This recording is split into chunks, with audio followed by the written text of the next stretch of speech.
wake that ass up. Early in the morning. The Breakfast Club. Morning, everybody. It's DJ NV, Charlamagne the guy. We are the Breakfast Club. We got a special guest in the building. Yes, indeed. She just was at Charlamagne's Mental Wealth Expo in Manhattan. She's there every year. She's been there for all three of them. Well, she was just there. This Yes, is Monday, that's right? right. So we have Dr. Rheeda Walker. Welcome. Absolutely. Good morning. It's great to be here. How are with you all. feeling? I'm blessed. I am blessed. Now, I always wanted to start with, how did you meet Charlamagne? How did you and Charlamagne connect? And how did you feel like, this is somebody I want to work with all that he's been through and how crazy he is? Debbie Brown. And how the fact that he attacks beige men like myself. I'm just messing with you. But no, how did y'all connect? It is an interesting story, and it was Debbie Brown. And what's interesting about it, and the fact that I just feel blessed, even though the morning has not gone as planned for me, was that I met Debbie basically through someone else. She didn't know me. So someone else said, reach out to her. She likes these kinds of resources for mental health. And when I reached out to Debbie, Debbie said, well, can you send me a second copy of the book? I don't know if you've heard of my friend, Charlamagne the God. And I'm like, oh my goodness, like absolutely yes. And so she sent him a copy of the book, and it was before it was out. So this was 2020. This was January 2020. The book came out May 2020. And you loved the book, which I appreciated immensely, and said to me that I was clearly on the path that I'm supposed to be on, and the rest is history. Yeah, I read it. I read it on vacation of December of 2019, going into 2020, and I was just like, man, this is the most culturally competent book on mental health I've personally ever read. So I was just like, I couldn't stop singing the praises of the unapologetic guide, the Black mental health. And I wanted to talk. Me and my wife was talking about this the other day. A lot of people have mental problems, but what I think makes it a lot worse is a lot of times we enable people with mental problems and have mental breakdowns, and we enable them by putting stuff out there that we know that is clearly a problem. Like we see that with celebrities, we see that with regular people, and I was thinking to myself, we as a community should stop, because we can tell when somebody's going through something. Absolutely. And we can tell when somebody might not be on the right medicine or might have a problem that day or might not be going. And instead of saying, you know what, let's fall back on it because we can see it, it's almost like as a community, we enable it, which makes it worse. And we think a lot of times that it's funny. We think that we're putting this story out, but actually it's making it worse, because if they're going through a mental breakdown, and we see it all the time, and we put it on, these blog sites, on websites, and put it on air, it makes it worse, because now what happens? Now they went through that break or that breakdown, and now everybody comments on that breakdown, good, bad, or indifferent. And now they respond to that, and it's like a cycle that never stops. Yeah. So what do you say for people like that, especially people that's going through it? It's, I appreciate that question, Envy, because it's unfortunate, because we already have a lot of stigma around mental health. And so when people are struggling and folks are making fun of them and joking and calling them out their names and everything else that we do, it makes them less likely to want to get help and to reach out for help. So that's the tragedy of it all. And what we can do, with platforms like this one, the conversations that you all are having, is to raise awareness that mental illness is real. It happens on a continuum. And so I think sometimes we think about mental illness as just someone on the street maybe talking to themselves and talking to someone who isn't there. But there are variations of mental disability that happen for people. And if we can be more sensitive to those individuals, maybe they will be more likely to reach out for help. Maybe they would be more likely to say something like, I don't know what's going on for me, but I need help. Instead, and this is true for any of us, if we feel like we're being criticized, we're not going to go asking the people who are criticizing us for help. We're not going to put more of our business in the street. And so I do encourage us, encourage the listeners, and for us as a society, to be more sensitive. And even if, a joke gets out there, a meme gets out there before we know it, it's okay to come back and say, you know what? I'm someone who feels like I'm psychologically sound. I apologize for what I just did. I apologize not to that individual, but also to our community, because we need people who are willing to stand up for what's right, even more so than anything. You had a post on your Instagram that kind of ties into that. You said you need people in your business. Yes. So explain why you think that is, because to Envy's point, I feel like sometimes when we see these things play out publicly, then maybe somebody be like, I think we need to intervene. Yeah, so I posted that. It's on one of my YouTube videos on my YouTube channel that folks can subscribe to. But one of the things that we do is to say, I'm not going to talk to anyone because I don't want anyone in my business. I've had folks folks have been recommended to me for support and some type of care. And then when I reach out to them, they say, well, I don't need to talk to anyone. I got this figured out. The challenge of that is that people feel like I got this on my own because they don't know what mental health professionals do.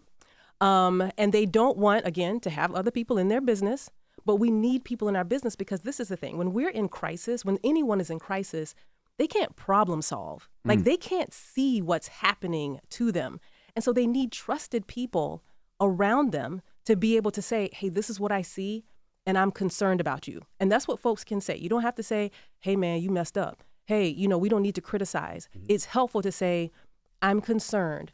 This is what I see. State the facts and just say, I'm here whenever you're ready for whatever that looks like, and then move on. I wanted to talk to you about, so, a lot of people are scared to go to see a therapist or they don't feel comfortable. And I always tell people, and I know Charlamagne says the same, it's all in your time, right? When you feel comfortable and you have to find the right therapist. Therapist is like, like a doctor sometimes. You might not like your doctor, might have to find another doctor. But what advice would you give somebody until they find somebody that can help them maybe get through some of their problems or to get them into a space of relaxation? I joke with Charlamagne one time, all the time, like I see Charlamagne hugging trees, right? I wanted to hug a tree. I'll just be hugging trees. I go do grounding exercises. So I take my shoes off and I walk in the ground. I meditate outside. I like to meditate against trees. That's what it is. Well, I tried it. I didn't get the same reaction. But what would you advise people to do to try to maybe get to a relaxing point that you can advise them to if they can't afford a therapist or maybe they don't feel comfortable with the therapy? How would you advise them to try to get through their day that's not smoking weed or not drinking or not doing something that is just a temporary fix? Yeah, everything doesn't work for everybody. And so maybe tree leaning doesn't work for tree you. Hugging. But, tree leaning. Is leaning? I see leaning. Tree leaning? Leaning. Yes. I'm sorry. Doesn't work for you. But have you ever just gone outside to get a different perspective? All day long. My outside game is amazing. Like I stay outside and it's I love the air. It's fresh air. It smells different. Never it feels in New York. different. Knock it off. Yes. I was about to say I don't know where you live, but I do know where you live. But where we at out there, yes. Yeah, you grew up in New York though. Yeah. I feel like you grew up in Houston? No, I grew up in Georgia and South Carolina. See what I'm saying? Or South Carolina, as we say in South Carolina. That's right. So we be outside. We play outside, run around barefoot. But you can go outside in New York. You can, because what it is about being outside is just a different perspective. Sometimes when you're in a physical space, you get stuck on ruminating what's happening in that space. Going outside allows you to get out of your head and maybe get a different aroma of air, but it changes things for you. And so that's one of the things, it's one of my favorite things, that and deep breathing, because we can breathe deeply for free and at any moment. And even, for those of us who may be in rush hour, because I am in Houston, I have been in Houston for the last 12 years, sometimes you stop at a light and you just got to breathe diaphragmatically, because you're right, even when you're ready to see a mental health professional and you have that person exactly figured out, the chances that you're going to get an appointment that day or even the next week, and sometimes not even the next month, is real. And so it's all about grounding exercises, being in the moment, being aware of the things that we tell ourselves, because we tell ourselves all kinds of not helpful things. One of my favorite things that I want to remove from the dictionary is the word should. I should be able to work out, or we should on other people. They should help me. We have to be aware of the things that we're telling ourselves that basically escalate depression and escalate anxiety. And one other thing that's a free one. Most folks, take a shower at some point during the day, night, morning. Stop getting in the shower and going to work. People get in the shower and they think about everything that has gone wrong, or everybody who got on their nerves, or everything they didn't do or need to do. And it's helpful when we can just get in the shower and have like a mini spa and just feel the water on our shoulders and be in that warmth. And that can set us up to be able to anticipate things that don't go our way. I do that a lot. I do that all the time. But also, I would also say it's, how important is a village, right? And the reason I say that is, although I really dislike Charlamagne, like hate levels, I like him because he shows no mercy. He doesn't care about my feelings. That's how you know he's not nowhere near being healed. I'm joking with him. He knows I love him. He knows I love him. That kind of hate in his heart. He needs some work. He knows I love him. But the reason I like him is he doesn't show any mercy, meaning he doesn't try to protect my feelings. Like, you know what I mean? Because a lot of times your friend won't tell you what you want to hear. Or they tell you what you want to hear, but not what you need to hear. Yes. So I have a couple of people in my village, like my wife, Charlamagne, that they're going to tell you the truth. And that helps a lot. And a lot of people don't understand that. So just explain how important a village is. And I really don't like them, but go ahead. So the village is important on so many levels. Right. One, because, you know, as an individual, we get stretched thin. And we need folks to shore us up where we kind of falling down. But yeah, kind of like I was saying, when folks are in crisis and can't see, it's hard to see yourself. And you need other people around you to kind of put up a little mirror and say, okay, this is what I see happening. I know you're working hard and trying to not look like what you're going through and all the things, but sometimes we need other people around us to say, you know, I see your success, I see you pushing, but I think it might be time for you to just take a break. Or how can I help you take a break? Because sometimes we tell people to take a break and they feel like they can't, and they need the village to say, excuse me, they need the village to say, okay, this is how I can help you to take a break. And we need more of that. The Unapologetic Guide to Black Mental Health, I'm telling you, it's one of the greatest books I ever read. Y'all should get it. And all this information, I guess, is going to be in this new workbook. Yes. Okay. Yes. So the workbook is available now for pre-order. It will be released on November 1. So I encourage everyone to go to my website, drrheedawalker.com. And by the way, Rheeda's spelled a little differently. It's R-H-E-E-D as in diamond, A, Walker. But what I did was to take a lot of the tools from the first original book and put them in the workbook, because there are a lot of people who are walking around, and I've seen them at the expo where they've got all kinds of notes and highlighting and things that they want to remind themselves to do. And so I went another further, as my granny would say, and put all of that in the workbook so that people have some steps that they can use. And folks can find which steps work for them, because again, everything isn't for everybody, but folks can find which steps work best for them. Now, what do you tell women? Because I know you're navigating the mental health as Black women on the panel. What you did this weekend. But what do you say to Black women who, you know, they have so much to deal with, right? Because they're not just dealing with their mental, right? If you have children, they got to deal with their children and the different attitudes and different feelings. And then if you have a husband, you got to deal with, you know, your husband's day. And then you still have to, most women still got to, they maintain the house, whether it's, you know, cooking, cleaning, and taking care of the kids. And there's just some things that I can't do and that Charlamagne can't do. Charlamagne's not doing his daughter's hair. I'm not doing my daughter's hair. But so how do you tell women to go through that and to still try to keep their mental sane? Well, one of the messages from the Unapologetic Guide to Black Mental Health is first about self-assessment, because we sometimes try and create solutions without knowing what's going on. And you mentioned already, we have a lot of different responsibilities in a lot of different domains, but we don't always recognize that. Who has time? You just keep it moving. And so in the book, I talk about this rating of 0 to 10 for psychological fortitude. That is basically your capacity to be able to take care of your work and home responsibilities. Some people are in school too, to take care of our physical health. In the African-American community, as you all know, we have a lot of chronic illness, and doctors are saying you have to take medication, and folks aren't managing their health well. And then we have to be able to follow our life purpose, all while dealing with the threats that come our way, you know, the microaggressions and those subtle things that people say, they don't mean to, but the subtle things that people say. And so if I could say right now that my psychological fortitude is at an 8, I'm like, okay, I'm doing pretty good. I can take on more things, maybe. I can maybe skip some steps here along the way. But if my PF or my psychological fortitude is at a 6 or lower, and certainly if it's at a 3 or lower, it's probably time to get some professional help if it stays there.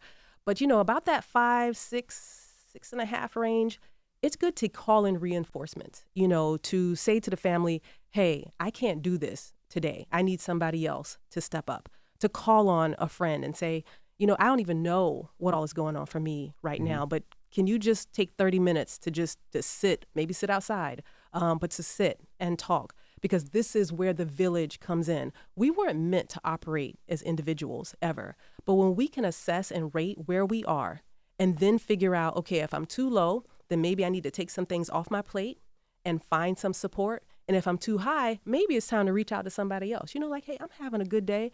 I was calling or texting to see how you're doing so that we can build community. I want you to describe what psychological fortitude is, and does the workbook have like some exercise in it that can help you increase it?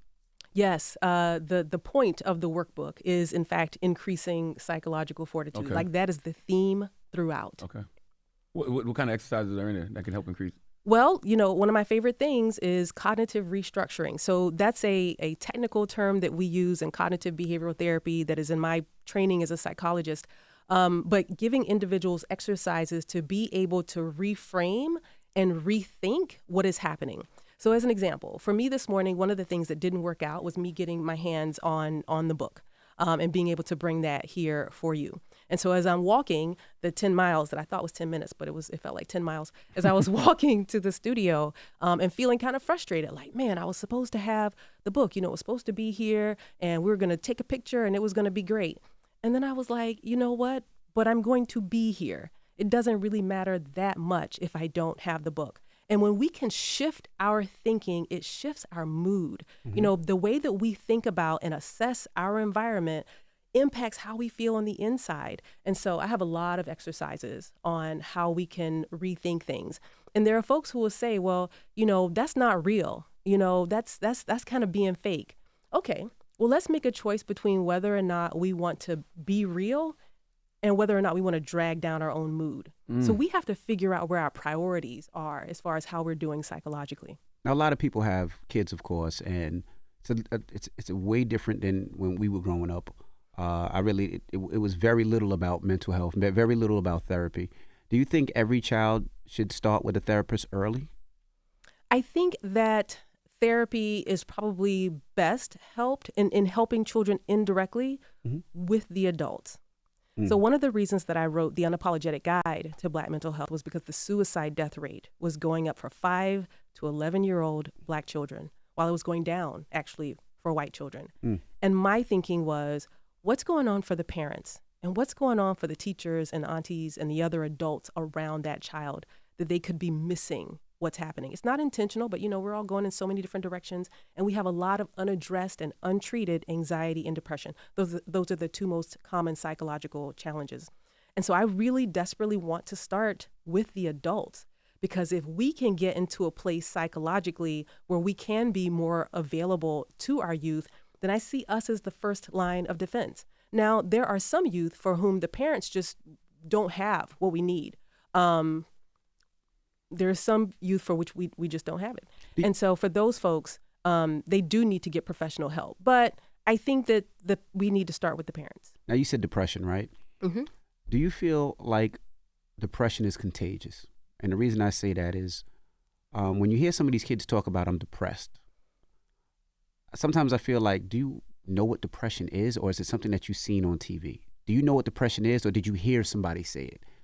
So do you feel like it's one of those things where it was like, well, Johnny said he's depressed and I'm sad, so I'm depressed too now, and it puts them in a zone? Do you feel that that's the case? And do you feel like with us talking so much mental health in schools where maybe the kids wouldn't know about it, so it wouldn't be? Or do you feel like, well, maybe that's a sign for them to say that that's what it is? So like if somebody talks about sex, it's like maybe your kids will talk about it more because they hear it more. But if they don't hear it, will they talk about it because they wouldn't necessarily know about it?